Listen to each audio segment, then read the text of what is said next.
Hi everyone, welcome back to Hypervillainy TV. I'm your host, Hypervillainy. Basically, the previous video was obviously kind of more of like an uplifting, or supposed to be uplifting, kind of take on this whole creative process, like how you don't need expensive tools to do that. So I figure it's very fitting that the first kind of DIY thing that I do focuses on doing something with tools that you have readily available to you. You don't have to special order any of these things. Most of these come from the hardware store. Not everything comes from there, but pretty much like 99% of it does. So, and what doesn't, you can actually just get from the grocery store. In that case, that's actually more convenient for, hopefully most people. To start off with, why would you want to mold and cast things? Molding and casting helps you with creating multiples of certain parts. But generally, like for army building kind of purposes, like if you're in the miniature, game world, you can also sort of control the strength of the resin. There are different kinds of resins available, so when you do cast these parts, you can control whether it's brittle or flexible, and that gives you a lot more leeway. And not to mention, it's also a very quick process. Most of the resins that I've worked with, they cure very, very quickly, usually within a matter of minutes, which, by the way, casting means that you're basically making a copy. So like you make the mold, and then casting would be pouring the liquid resin into the mold, and then when you demold, you have what's called a cast. The question is now, why would you want to do that with stuff from the hardware store versus buying like specialized material? The specialized material is obviously always going to be the best. In this case, that's what it was designed for. Sometimes things are just repackaged to be more expensive for a specific customer base, but other times they're developed with these purposes in mind. That's where companies like Smooth-On come in. This was actually purchased at Reynolds Materials, which is really close by to me, but a lot of people are going to be ordering this stuff online because it is kind of specialist material. This is the Mold Star 30 for making silicone molds, and then this is Smooth-Cast 321 for the casting resin. It's kind of their standard resin, except this is actually has a slightly longer working time. I thought I would need that. It turns out you just kind of get bored when you wait for it to cure. So, you don't really need a whole lot of extra time. Usually if you stick with like Smooth-Cast 300 for like your first resin casting venture, you'll find that, hey, it's actually plenty of time. So yeah, you'll be good on that. When you want to do molding and casting, this is going to give you just exactly what you want. The problem is that, this is, anywhere around like $30 for this and $30 for this. They can be cheaper or more expensive depending on shipping and various other things. Basically, yeah, you're looking at $30 for each of these. So this is $60 worth of resin and silicone. These do not last very long once you open them. They don't really last very long in general, but once you open, you have maybe, if you're lucky, a 6-month window to use all of this up. This is pretty much wasted material. This is stuff that I bought years ago, has not been used since I opened it and used it the one time. But, I have to specially like get rid of it. I can't pour it down the drain. I can't just throw it in the garbage. Not that I really want to anyways. I do need to take it to a site where I can properly dispose of this because, this stuff is pretty toxic and you want to make sure that, you dispose of things properly according to your state and or country. You're still shipping it, you're still waiting for it, and sometimes you need to make a part right away and you don't have a need for a lot of material at once. So the conundrum that you're left with is, do I buy the material, use the money, and have a lot of leftover material, or do I find a way to go without it? And there's a very good way to still be able to mold and cast pieces without doing that. You're still sort of limited, but it's actually really useful for certain pieces, and you can get by really well with it. And that's just using some of these same materials that you can find at the hardware store. Silicone CAULK. This is 100% silicone CAULK. I just bought it at the hardware store. You can pretty much get it at just about any hardware store anywhere because it is used all the time. This is a platinum cured silicone. and it's made with a very specific thin viscosity, so then you can capture very deep details. This is not. This is a little thicker, it's a little pastier, and it smells like vinegar when it cures. This is just air cure. From my understanding, it's actually the moisture in the air that cures it. So you kind of have to do kind of a bit of a workaround to get it to kick.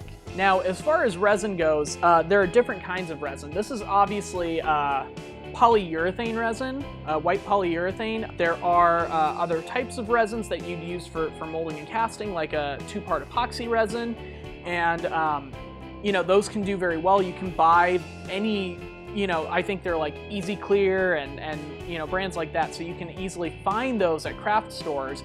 But a better kind of cheaper solution are these nice little 5-minute epoxies. They're gonna do a really good job. They're very cheap. You know, this is like a couple of bucks. I have 2 here. It cures in like 30 minutes, or no, it sets in 30 minutes and then it cures in 12 hours. This one is way faster. This one sets in 5 and it's fully cured probably not too much longer after that.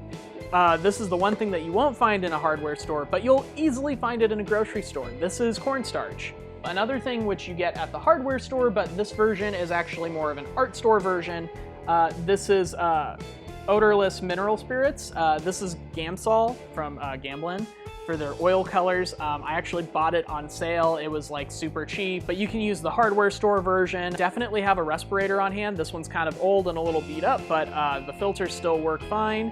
Yeah, I would make sure to have one of these. When we mix the silicone, that's the vapors are pretty intense. You know, I don't think they're dangerous, but they're definitely very intense smelling. Nitrile gloves. We'll also need some mixing cups. Also, it helps to have some stir sticks. These are from they're from a very specific coffee place where it's very easy to steal a bunch of them. These things are great. You know, when I've gone to this coffee place, I usually just grab a handful of these and no one's any the wiser. I guess without further ado, let's get started on this. Hi, Future HV here. So we're gonna go ahead and get started. Arrange those pieces, get my stuff. All right, so I'm just gonna brush on Aquaphor as a sort of a lubricant. You can use a lot of different things like, you know, Vaseline, lotion, vegetable oil. There's the piece, one of the pieces that I'm doing, very tiny. Super small. Take a look at those details. And then here's the Gundam face. This was actually kind of more of a test, but I'm actually very happy with the results, so we're gonna go ahead and show that off as our main model here. Just kind of brushing on that Aquaphor. I just kind of had the Aquaphor on hand, just FYI. There's our pieces together. All right, time to get started on the mixing. Gonna take that silicone caulk, take off that janky tip that I made to cover it up to prevent it from drying, which didn't work, because what's inside of there is definitely a little dried out, but luckily it's just the tip. So yeah, just gonna squeeze it out. So I made a mistake here. I bought the kind that you use in a caulking gun. They have like silicone that you can use from a squeeze tube. That would be much better. Definitely go with that. And you want to go with 100% silicone. That's something that I need to mention. It needs to be 100% silicone. Got the clear stuff. So here we are using cornstarch, and you want to mix this in a 2-part silicone, 2 parts cornstarch ratio, and 1 part odorless mineral spirits. Just gonna add that in, kind of eyeball it. Make sure to have your respirator for this part, because we're going to be using the OMS.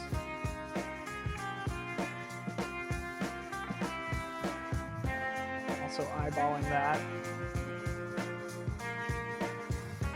And at this point, there's going to be a very strong vinegar smell. It's going to smell like a combination of like rubbing alcohol and vinegar.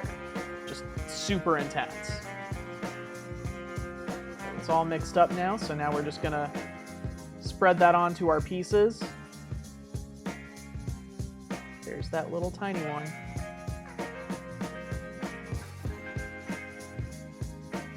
And you just want to gently put it on. You want to put on just like a very thin coat at first. Make sure to get it into all the crevices and to spread it around. Just because this is much more viscous than regular casting silicone, or regular molding silicone, I should say.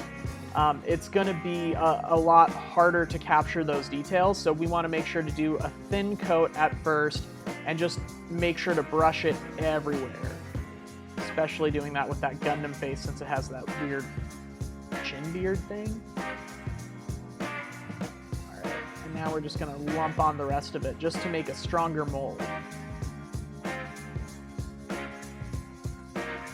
This will hold its shape a lot better. Should get a lot on. Alright, there we go. All done. Waiting to dry. So I'm just going to let it sit for a bit. 3 hours later. Alright, they are all cured and ready to go. As you can see here, the leftover from the cup is all stretchy. Alright. Yeah, that feels ready.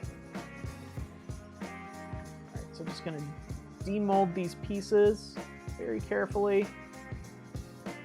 Take that one off. All right, so you can't really see here, but the details are really awesome.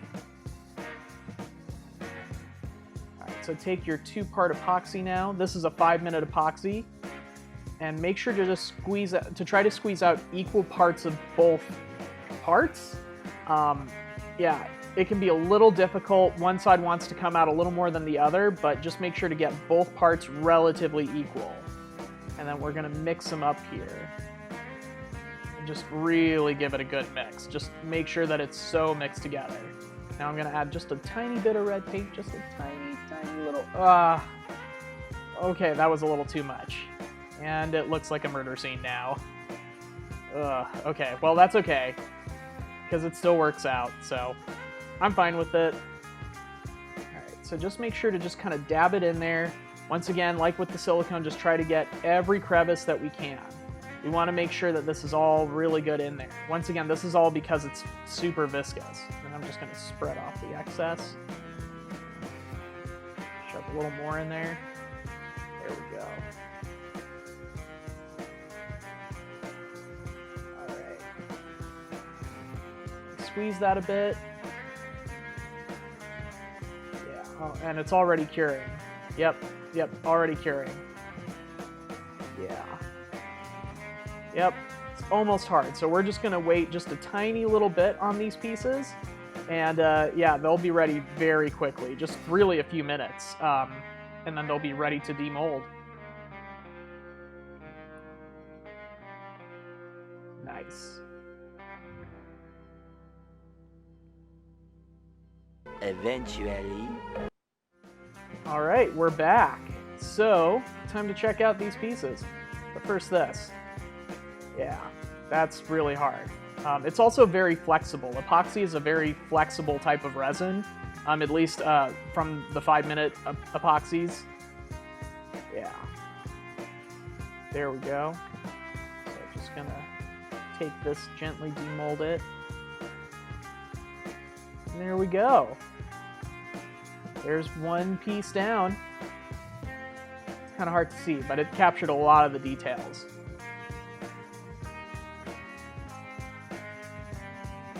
Alright, and now it's time to for the big reveal with the Gundam face. Let's see how it turned out. Just gonna very carefully pull it out. Still a lot of flash on there. There's going to be a little bit of flash, but that's very easy to clean up.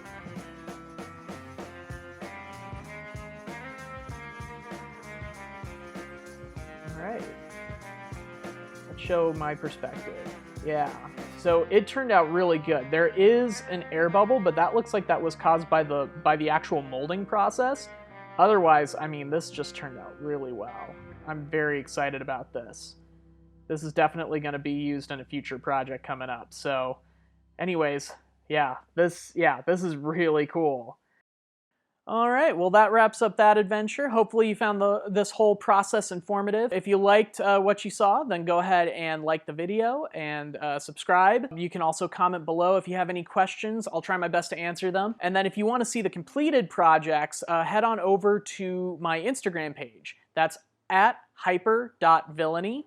And that's where you can see a lot of my finished projects. I also hope to do some videos here showcasing them, but for the most part, that's where you're going to see a lot of my finished projects, artwork, all of that stuff. Go ahead and check that out. I'll see you guys later. Bye.